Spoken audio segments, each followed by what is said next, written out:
This is Inside Indiana Business Radio for the afternoon of Thursday, April 27th, 2023. I'm Alex Brown. Indianapolis-based Orthodontic Details has announced a collaboration with several major orthodontic suppliers, including 3M Oral Care and Franklin-based G&H Orthodontics, to boost its online procurement platform. President Nick Wengler says the platform creates a one-stop shop for orthodontic practices. A typical practice is ordering from 10 to 20 suppliers every single month, which means that they're going to 10 to 20 different places to submit orders. And so what we do is give them one place to submit those orders to their same suppliers. They don't have to change. And so with this partnership with 3M and G&H and Reliance and others, what it does is it makes it easier for us to collaborate when it comes to onboarding customers, actually getting orders submitted when there's back orders, finding out of that ahead of time.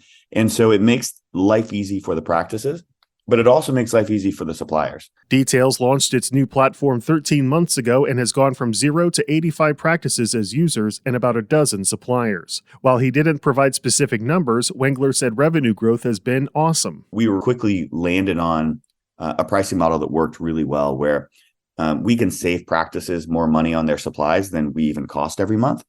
But of course, a software as a service pricing model, super attractive to investors, super attractive to, capital partners. And so we've been really happy with that growth from 0 to 85 practices and the revenue that goes along with that. The company currently has 11 employees, most of which work in Indiana.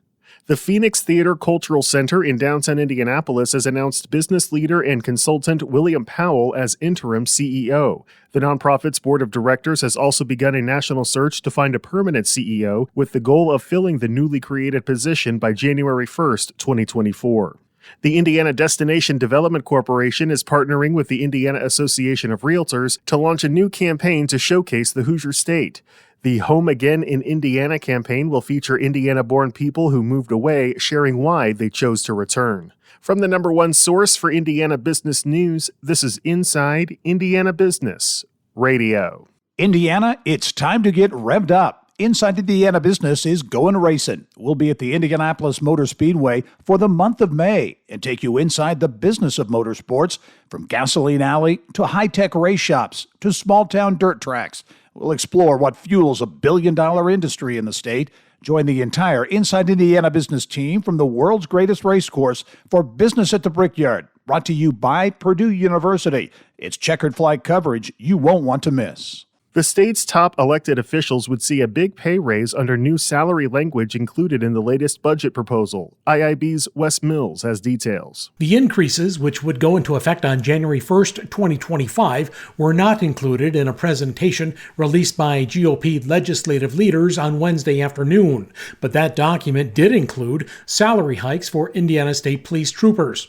Under the addition, the state governor's salary would be equal to that of an Indiana Supreme Court justice, starting with Governor Eric Holcomb's successor. Holcomb is term limited and cannot run again for his seat. Holcomb currently makes just over $133,000 annually compared to the justice pay of $198,000. That salary would increase by 48%. The biggest increase would come to the lieutenant governor, whose salary would become 88% of a justice salary. Lieutenant Governor Suzanne Crouch makes nearly $109,000, and her successor would earn about $175,000, a 60% raise. The Indiana Attorney General, State Auditor, State Treasurer, and Secretary of State would also receive raises. As part of the budget, the language is almost guaranteed to become law unless legislators make a last-minute amendment Thursday, though the General Assembly will return for the 2024 session before it takes effect. Wes Mills, Inside Indiana Business Radio. Purdue University has announced it received 2 gifts this week totaling $27 million from longtime university benefactors whose gifts could have a long-term impact for future Boilermakers. Jeannie and Jim Cheney have committed to giving the university $17 million to support endowments, scholarships, and development projects for the College of Pharmacy.